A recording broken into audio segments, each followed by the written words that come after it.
In the bustling village of Umuagu, where ancient traditions flowed like the steady waters of River Niger, lived Chief Okonkwo Ezeudu, a prominent palm wine trader whose compound sprawled across 3 acres of fertile land. The compound, marked by its imposing red mud walls and intricate carvings of ancestral spirits, housed his 3 wives and their children, each in their own section connected by winding paths lined with bright hibiscus flowers. Mama Adana, the first wife, carried herself with quiet dignity. Her dark eyes held wisdom earned through years of managing the large household. The second wife, Mama Amora, was known throughout the village for her skillful healing hands and knowledge of herbs. The third and youngest wife, Mama Amoka, possessed a beauty that turned heads at the village market, but beneath her charming smile lay a heart darkened by jealousy and unfulfilled desires. Each wife had been blessed with 2 daughters. Mama Adana's girls, Adana and Oluchi, were already showing signs of their mother's grace. Mama Amora's daughters, Chizim and Amora, inherited their mother's gift for healing. Mama Amoka's girls, Amoka and Ugochi, were as beautiful as their mother, with long limbs and delicate features that drew admiring glances from young men in the village. But it was Mama Adana who finally bore the son that Chief Ezeudu had longed for through 15 years of marriage. The day Nnamdi was born, the village erupted in celebration. Drums thundered from dusk till dawn, and palm wine flowed freely as men and women danced in the village square.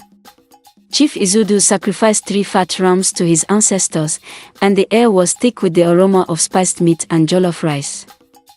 "At last, my lineage is secured," Chief Ezeudu proclaimed, his voice carrying across the compound as he held his newborn son high above his head. The Ezeudu name will live on. But in the shadows of the celebration, Mama Amoka's eyes gleamed with something darker than joy. She had hoped to be the one to bear the heir, and now that dream was forever lost to her.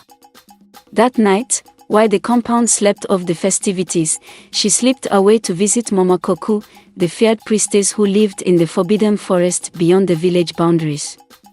"I want what is rightfully mine," Mama Amoka whispered in the dim light of the priestess's hut, where bones and feathers hung from smoke-stained rafters. "The first wife position should have been mine. The son should have been mine." Mama Koku's ancient face creased with knowing lines as she reached for a clay pot covered in cowrie shells. "The path you seek is dark, my daughter. Once taken, it cannot be undone." "I don't care about the consequences," Mama Amoka insisted, pressing a heavy envelope of money into the priestess's gnarled hands. "Let them feel the pain I have felt." And so the curse was set in motion, though none would know its source for many years to come. Nnamdi grew into a bright, energetic child who brought joy to everyone in the compound, everyone except Mama Amoka, who watched his growth with barely concealed resentment. By the age of 5, he was already showing remarkable intelligence, reciting his multiplication tables and reading stories from his father's books with ease. Chief Ezeudu planned an elaborate celebration for Nnamdi's 5th birthday. He invited chiefs from neighboring villages, hired the most famous masquerade groups, and even arranged for a traveling theater troupe to perform. The preparations took weeks, with women cooking huge pots of traditional dishes and men constructing temporary shelters for the expected guests. The morning of the celebration dawned bright and clear. Nnamdi wore a miniature chief's attire, a richly embroidered burgundy border with gold thread that matched his father's. His sisters fussed over him, adjusting his cap and wiping imaginary dust from his shoulders. Even Mama Amoka's daughters doted on their little brother, though their mother maintained a careful distance. But as the celebration reached its peak, tragedy struck. Nnamdi was playing with his age mates when suddenly he stopped, his small body growing rigid. His eyes rolled back, and before anyone could reach him, he let out a blood-curdling scream that silenced the drums and froze the dancers mid-step. "My son!" Mama Adana's cry cut through the shocked silence as she ran to him. "Nnamdi, what is wrong?" The boy didn't recognize her. He began speaking in strange tongues, his voice deeper than any child's should be. He tore at his beautiful clothes and tried to run into the forest. It took 3 men to restrain him, while the women wailed and the children hid behind their mothers' wrappers. Chief Ezeudu spared no expense in seeking help for his son. They visited the best hospitals in the city, where doctors conducted countless tests but found no physical cause for Nnamdi's condition. They consulted famous traditional healers who prescribed elaborate rituals and potent medicines. Nothing worked. Nnamdi's condition worsened with each passing month. He could no longer attend school, and the other children in the compound were forbidden from playing with him. Mama Adana transformed his room into a safe haven, padding the walls with thick raffia mats to prevent him from hurting himself during his violent episodes. The once joyful compound fell under a heavy cloud of sorrow. Chief Ezeudu spent more time away on business, unable to bear the sight of his son's suffering. The other wives kept their children close, as though madness might be contagious. Even Mama Amora could not help the situation despite her efforts being a healer.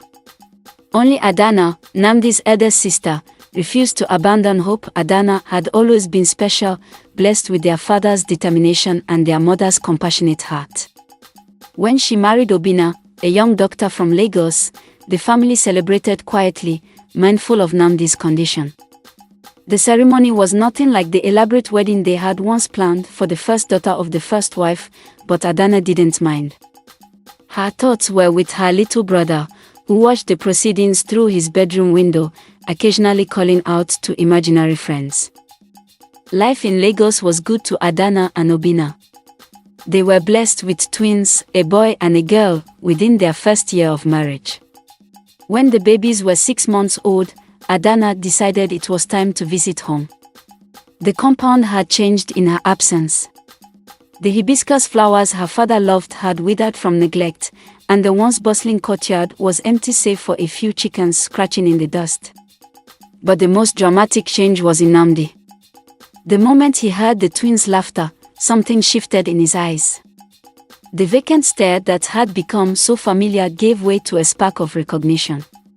He approached cautiously, like a wild animal drawn to warmth, and when one of the babies grabbed his finger, tears rolled down his cheeks. "Brother," Adana whispered, hardly daring to hope. "Do you know who I am?" "Sister," he replied, his voice rough from disuse but clear. "You've been away so long." The transformation was remarkable. Over the next few days, Nnamdi showed more and more signs of his old self. He helped care for the twins, singing them the lullabies their mother had once sung to him. He spoke coherently, ate properly, and even asked about returning to school. But happiness, like the Harmattan winds, proved fleeting. When it came time for Adana to return to Lagos, Nnamdi's darkness returned. His improvement made the relapse even more heartbreaking. Mama Adana found him in the twins' room the night after they left, rocking back and forth and mumbling their names. Years passed, and the pattern continued. Nnamdi would improve dramatically whenever Adana visited with her children, only to sink back into madness after their departure. The family learned to time their visits carefully, ensuring they could stay long enough to give everyone a respite from the curse that seemed to grip their beloved son and brother. When the twins turned 5, Adana brought them home for Christmas. The compound came alive with preparations for the holiday feast. Even Nnamdi joined in, helping to string up colorful lights and arrange chairs for the family gathering. His moments of lucidity had become precious gifts, cherished by all except Mama Amoka, who watched the preparations with growing unease. The twins, curious and energetic as all 5-year-olds are, soon grew bored with the adult conversations. They convinced their cousins to play hide and seek, running through the compound with squeals of delight that made even the oldest auntie smile. Olama, one of the twins, was particularly adventurous. During one game, she slipped into Mama Amoka's room, finding the perfect hiding spot under the bed. There, in the dusty darkness, she discovered what looked like a toy, a small bottle decorated with cowrie shells and strange symbols. When her brother found her, she quickly pocketed the bottle, planning to examine it later. But Mama Amoka, who had been watching the children with growing anxiety, saw them emerge from her room. Something close to panic flashed across her face as she hurried to lock her door. The moment she checked under her bed and found the bottle missing, her worst fears were confirmed. She ran after the children, her wrapper flying behind her like the wings of a desperate bird. But she was too late. The children, startled by her sudden appearance, ran to where the adults were gathered. In their haste to escape whatever punishment they thought was coming, they accidentally opened the bottle, spilling its contents into the water pitcher on the table. "No!" Mama Amoka's scream echoed across the compound. "The water, it must never touch water." What happened next would be talked about in whispered conversations for generations to come. Mama Amoka fell to her knees, her body racked with convulsions as words poured from her mouth like a dam breaking. "I did it. I cursed him. Mama Koku warned me the spell would return threefold if water ever touched the charm, but I didn't listen. I couldn't bear to see another woman's son inherit everything. I cursed Nnamdi." Her confession turned to incoherent babbling as the curse she had placed on Nnamdi rebounded on her. She began tearing at her clothes, speaking in the same strange tongues that had once poured from Nnamdi's mouth. The compound erupted in chaos. Women grabbed their children and ran for safety. The men stood frozen in shock. Chief Ezeudu, his face a mask of fury and grief, had to be restrained from attacking his third wife. But in the midst of the turmoil, something miraculous was happening. As Mama Amoka's sanity crumbled, Nnamdi's eyes cleared completely. The fog that had plagued him for so many years lifted like morning mist under the hot sun. "Father," he said, his voice strong and clear. "I remember everything now. I was trapped in darkness, but I could always see the light when the children were near. Their innocence protected me." The aftermath of that Christmas day brought many changes to the Ezeudu compound. Mama Amoka was taken away to Mama Koku's shrine for cleansing, though the priestess warned that some curses, once returned, could never be fully lifted. Nnamdi returned to school, making up for lost time with an intensity that amazed his teachers.